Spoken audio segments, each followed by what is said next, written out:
शामिल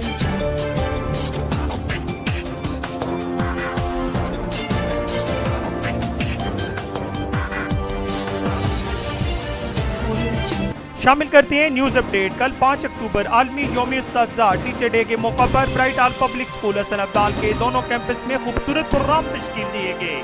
तफसीलात के मुताबिक कल 5 अक्टूबर आलमी यौम-ए-उस्ताज़ा टीचर डे के मौका पर ब्राइट आल पब्लिक स्कूल हसन अब्दाल के दोनों कैंपस में खूबसूरत प्रोग्राम तश्कील दिए गए। इस मौका पर उस्ताज़ा कराम की मुआशरे में अहमियत, तलबा की किरदार साजी और मुल्क और कौम की तरक्की में उनके किरदार को उजागर किया गया। स्कूल के होनहार तलबा ने अपनी तकारीर और टैबलोज में उस्ताज़ा कराम को खराज तहसीन पेश किया। तलबा ने अपने उस्ताज़ा कराम को ताइफ पेश किए। स्कूल की इंतजामिया ने उस्ताज़ा कराम में तारीफी असनाद तकसीम की और उन्हें कैश अवार्ड देने का ऐलान किया। इस मौका पर स्कूल की प्रिंसिपल मिसेस मोहम्मद अली कुरैशी मेहमान खुसूसी थी। हम आपको दिखाते हैं इन प्रोग्राम की कुछ video झलकियां। They support us, they inspire us, they reach us. बस उस्ताद ही फिक्रमंद है सबके अरूज के लिए।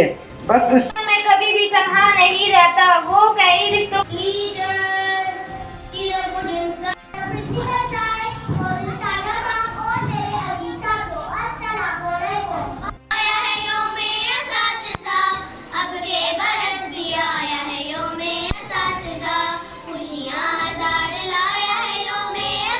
कैमरामैन अब्दुल्ला शफीक के साथ कैसर दलावर जदून, शनासा टीवी, हसन अब्दाल। हम रखते हैं आपको लाके बार की हर खबर से बाखबर। मजीद बाखबर रहने के लिए हमारा यूट्यूब चैनल सब्सक्राइब करें। सब्सक्राइब के लिए वीडियो के नीचे लिखे सब्सक्राइब पर क्लिक करें और बेल आइकन दबा दें। शनासा टीवी रखे आपको हर खबर से बाखबर।